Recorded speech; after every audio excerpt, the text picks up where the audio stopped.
I was just doing the Dennis Prager show, which is a very popular radio show in the US, on the Green New Deal, which is a big focus right now. So let me give some initial thoughts, and then I know, Stefan, you had some thoughts as well. The original New Deal was supposed to take the U.S. from a situation of mass unemployment to full employment.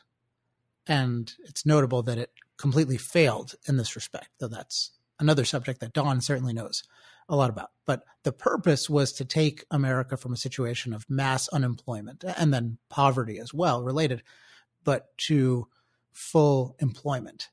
Now, at the moment, we have a situation of virtually full employment and a lot of prosperity. Now, there are plenty of economic concerns, particularly for me and I'm sure for Don, around things like our debt level, consuming more than we produce. But if we look at what has caused the current prosperity and employment opportunities, I can't think of any greater contributor than energy progress. And that has taken the form of, particularly with energy from oil and gas, being produced more and more and more in the United States, particularly because of shale energy technology. Now, the root cause of shale energy technology is not just shale rock, which exists all over the world, but is what I would call a policy of energy freedom. The fact that the U.S. in many ways has the most freedom to find energy and develop it and produce it, and then it has the freedom for consumers to choose what forms of energy are best. And in particular, in the realm of oil and gas, we have very strong property rights underground, which is a really unprecedented thing in the world and certainly unequaled thing in the world. So what we have is we have a situation where energy freedom has made possible energy progress and energy leadership that has done what the original New Deal couldn't, which is create a lot of prosperity and a lot of employment. So what does it mean to have a New Deal, given that the energy freedom already accomplished what the New Deal was supposed to accomplish but couldn't?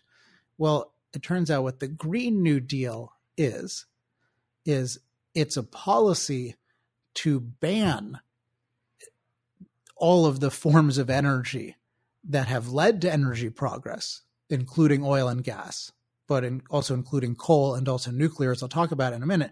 So it's a direct restriction on the very freedom that led to this prosperity. And then on top of that, it's combining that restriction with socialism, with having the government own the energy economy, and in particular to try to mandate solar and wind based energy, which, as I've talked about on this show, those are forms of energy that are deeply plagued by reliability issues and that have never been able to scale to support a modern energy system, whether a modern electricity system or any of the other major uses of energy like mass heating and mass industrial energy and mass transportation. So it's really this perverse thing because we already have this great thing of energy freedom, which can be improved, but it's still such a great baseline and it's leading to so much progress and flourishing. And then something calling itself the New Deal is taking away that freedom in the most insane way possible, in the sense that it has no chance of accomplishing even what it says it's concerned with, which is lowering CO2 levels. I mean, it can do that, but it can do that by just committing mass destruction. But there's no plausible way of lowering CO2 levels by mandating or trying to mandate energy technologies that don't work.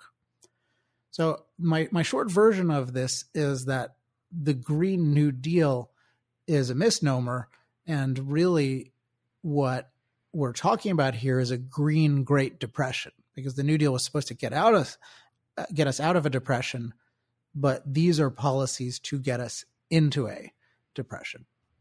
And I think that's what's really necessary for all of us, is to recognize first and foremost how much of a positive energy freedom is, and how much of a positive energy progress, and more broadly, how much of a positive material flourishing is.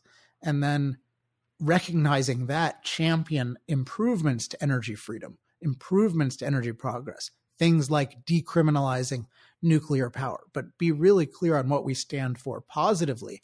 And then in that light, we can see that this policy is just the combination. It's the worst combination of environmental dogmatism, including anti-nuclear dogmatism, plus socialism, which means, basically the deprivation of individuals and groups of people to start and run private businesses. So it's combining the worst elements of the environmental movement and the worst economic system, so to speak, ever, which is socialism. And so there should be no idealism around that. It's a truly scary kind of thing. But as I've talked about before, it's really important for us to be clear on what we stand for positively versus just poking holes in the Green New Deal. So the fundamental isn't that there's just one or two stupid things in it. It's that this is the morally and practically wrong direction, because instead of expanding human freedom to make life better and solve problems, it's destroying human freedom. Now, Stefan, I know that you had some observations and thoughts. What's on your mind with the Green New Deal? Yeah, so a couple of things stood out to me. One of it was that the justification referenced the 2018 UN IPCC report, the special report, warming of 1.5 degrees C. And the language in the resolution was something like, the UN IPCC says that we must go net zero emissions globally until the year 2050. And this is an example where this is not true. As much as I disagree with the report by the IPCC, it didn't have this like one thing that needs to happen. It had a range of projections where they had kind of scenarios how to accomplish the temperature increase cap. And so it's just saying, well, we have this fixed goal and this is set in stone, and that is what the scientists say, and we need to accomplish that at any cost. And this is just a good example of how these, very lengthy reports by bodies like the IPCC are then abused, like even against what they are saying in detail. It's just a sweeping statement, by 2050 we must be zero. And second point is just a time frame. So the resolution of the Green New Deal talks about a 10-year time frame of American mobilization. The entire economy must be overhauled in a way that this 2050 phase out can actually happen. And this is, of course, a very, very short time frame if you think about how long something like a coal or natural gas power plant is supposed to run. This is decades, like 30, 40 years and more. And then also this resolution goes into, not much into detail, but they are going all over the place. For example, they call for efficiency gains in every home, every residential and industrial housing unit, and just making that more efficient. And think about how long it took to create all these housing units across America, like for 320 million people to be built over the decades. And, in 10 years, this is supposed to, exchange every window and every heating system and so on to, have some gains in energy efficiency. And also, there are a lot of things that have nothing to do directly with climate change, the overarching goal of reducing CO2 emissions. For example, the resolution talks about pollution control and good union wages in the economy that are supposed to be created, and social and environmental justice issues and so on. So it goes all over the place and sort of muddies the issue. And this is this is how exactly you don't accomplish anything. So if the goal is to reduce CO2 emissions, and that is sort of the centerpiece and the most important thing, because it's a sort of life-ending crisis for humanity, then you don't want to go all over the place and, make enemies on the political in the political theater by muddying this issue. But their view, which has a certain kind of coherence, is that the lack of socialism in the world is causing every problem in the world, including climate catastrophe. So there's a certain kind of now that should really be challenged and examined, because that's the opposite of the truth. But for example, with other things, we could say something to the effect of, oh, well, it's freedom that there are all of these problems in the world, and a lack of freedom is at the core of them, and therefore we need to create policies that allow more political freedom, and then that'll address all of these specific things. So their view is, well, it's actually the cause of all of these problems is freedom. And so what we really need to do is take control over every